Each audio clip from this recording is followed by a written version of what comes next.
My last few videos have been a little bit longer than planned, so I'm going to try to stick to 10 minutes with this one. I don't know where I land on the topic I'm going to talk about. Maybe I'll arrive at something while talking to you. There is a 24-hour gym near me that I've been to a few times. I have never, every time I go, there's music playing. I don't think I've ever heard the same song twice. I've never recognized any of the songs that are playing. What's to say I haven't been listening to AI music there the entire time? There's been a lot more talk about AI in the very, very recent present because someone put up a fake Drake featuring Weeknd song, and apparently the song's quite good. It was on all streaming services. It's just been removed from all streaming services. So this is a song that has been made to sound like two very popular artists, but those popular artists were in no way involved. I've actually thought about AI and how I'm sure there's enough of my voice and maybe even enough video of me out there now that someone could make an entirely fake podcast, claim it's by me, just from using what's of my voice out there. I hope I'm not giving anyone a bad idea there. Please don't. But we've been behaving in such a way that has just left the door wide open for AI to swoop in.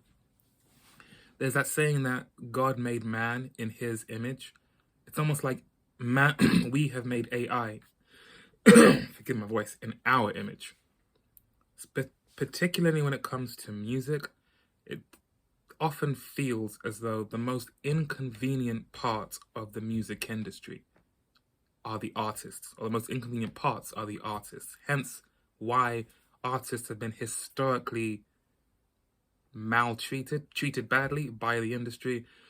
You can throw a stone and get 100 stories about people who have been kept from royalties they deserved or screwed over by management, etc., etc. In fact, I was just watching a series of documentaries in Sky Arts about influential music videos across the 80s and 90s and 2000s. And the first episode is on the 70s and 80s and the introduction of the music video. And of course, I was reminded of how Michael Jackson made some of the best music videos of all time, but the music video channel at the time, MTV, didn't want to put him on their channel because he was black. It feels like we're finally getting to a point where those who want all of the benefits of the music industry without the unpredictable, frustrating part of the artists are starting to get their way. For me, I feel like things have been heading in a worrisome feels like a strong term, but in a direction I don't like, since we moved away from passionate curators and more towards algorithms. My very uneducated history of the music industry is that record labels were started, at least as far as the 20th century is concerned. Record labels were started by enthusiasts who were seeing music be performed and saying, the world needs to hear this. This is awesome. So they started record labels to get the music of the artists they liked out there.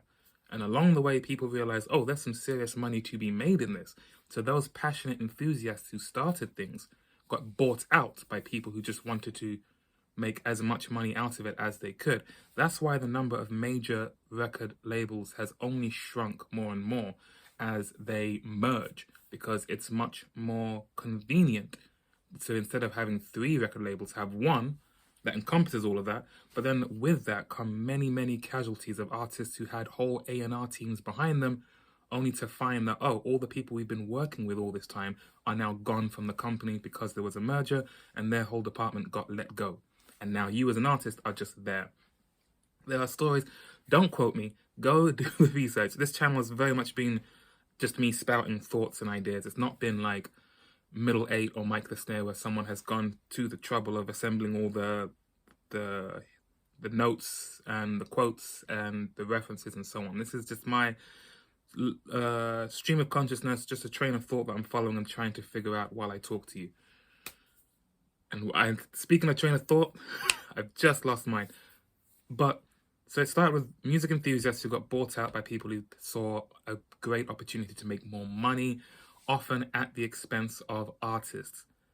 And now in this century, with streaming services, and particularly Spotify and YouTube, it's less of people who are passionate about something wanting to share their passion and interest with the world, and that having more of an impact. And instead, the most impactful things seem to be whoever can rack up the numbers by pleasing the algorithm. And it feels like the best way to please the algorithm is to blend in with what is already successful and popular, which is not too dissimilar to the stereotypical mindset of the suits, to use that in a pejorative term, of record labels. Because the idea is that suits are like, oh, who else the most popular band? Nirvana? Find me 10 more Nirvanas. We'll sign them all and get them out there.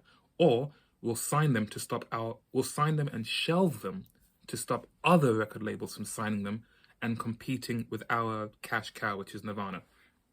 That's why when Nirvana arrived with grunge, not that they invented it or anything, but, speaking reductively, when Nirvana arrived with grunge, it wasn't long.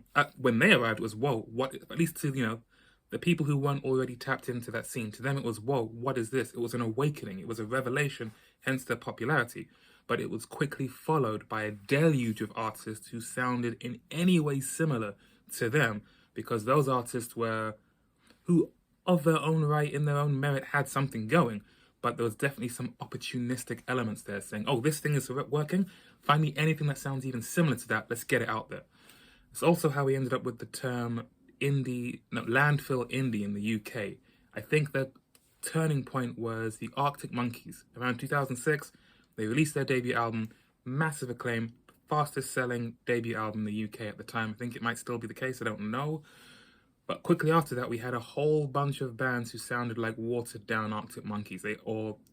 Arctic Monkeys / The Strokes / The Libertines. Skinny jeans, good haircuts, regional accents, guitars, but not much else that made you want to stick around. And that was, again, a symptom of that opportunistic elements in labels saying, this is popular, let's get as much of this type of thing out there and make as much of a buck as we can while we can.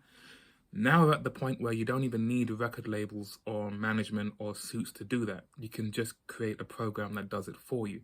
With streaming services, with the ease of making music and getting it out there, it's no longer that much it's like a diminished enjoyment that comes from just making the music, because that used to be the thing. There was no social media, there was no online gaming, there was no 24-hour news. So what will you do with your friends? Well, let's pick up some instruments and make some music. That's the fun thing to do. Then let's get other friends to come and check out the music that we've made. That's the party. Now that anyone can do that, that's not as much of a high, if you will. The high is getting attention for your music. And the quickest way to get attention is to sound like the stuff that's already popular, because there's now such a strong wave of passive listening. So you'll find a song or an artist you like, you'll press play, you'll press shuffle, and you'll just be fed an algorithmic playlist of music that sounds a bit like the music you already like. So if you're a new artist and you want to get attention, just as quick as possible sound like what's already popular. So when people play the Coldplay playlist or the Foo Fighters playlist or the Billie Eilish playlist, the algorithm will just shuffle through songs, and hopefully your song will be among that shuffle and people will passively come across you. Does that not sound like what AI is essentially doing, but just cutting out the middleman of an artist having to figure out which people to imitate to blend in? Another thing that comes to mind is that in the 70s, 80s, I think arguably the 90s were the most profitable era of recorded music, when you had music coming out on vinyl and cassette and then reissued on CDs as well. They were printing money. Now it's a rarity for an album to sell 1 million copies in a week. Back then, it was a pretty common thing. There was a lot of money in the music industry. Now, it feels like music has gone from being the cash cow to the loss leader. Music is the thing you get out there just to get some attention, and then from that attention, you build your brand or you do whatever else it is you want to do. But you just make the music to get out there. I'm not saying that to be explicitly derogatory or to take a jab at those who are doing that, because it makes sense. That is where things feel when it comes to music. As a side note, I honestly wonder how much longer music festivals will last, whether they'll survive this decade. This whole thing with Frank Ocean this weekend, I can only imagine what Coachella is thinking about how to avoid this happening at the next Coachella. I know they're doing it again this weekend, but next year and so on. I'm sure there'll be some ironclad contracts that say, if you are more than this amount of time late, we're suing you, or you won't get paid, or you'll lose this much pay. I can imagine there are fans who might think twice about even going to a festival after going to this one, standing in the hot sun for so many hours, paying so much for a ticket, and then the person they really wanted to see didn't give them the show that they were expecting to see. And maybe thinking, if I can just watch it from home instead, why not just do that instead of going through all of that chaos and unpredictability? This is the part where I thought I might arrive at some conclusion, some like final sentence that says, and blah de blah is this. In fact, the thing I have on my screen that I was meant to reference earlier but didn't is that AI is like an attempt to just find the quickest route from A to B with the path of least resistance, the most predictable, insurable way to get the thing that you want. But art isn't always that way inclined. The Cribs are a 3-piece rock band from Leeds that have been going for over 20 years at this point. They've written some of the best indie rock pop songs of this century, in my opinion. To my knowledge, they've never headlined a major festival. They've never won any major awards.